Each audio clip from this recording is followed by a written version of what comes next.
Hello, in this video I want to show you how to adjust all devices that are connected to your Sennheiser Momentum wireless headphones.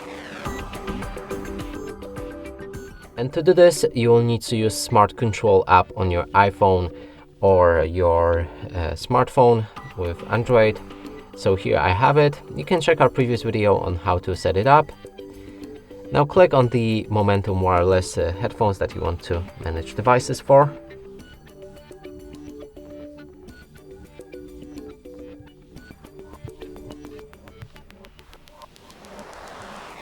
Let's restart the app.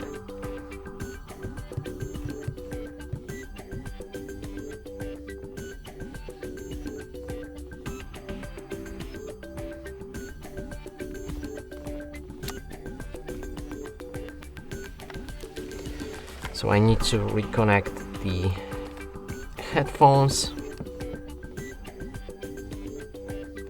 Okay, now we can move on to the app.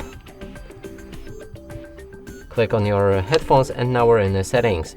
Here select connection management and now you can enable or disable all of the devices that are connected to these headphones. And that's it for this video. Hope you like it. Please consider subscribing to our channel, leave a like and a comment below.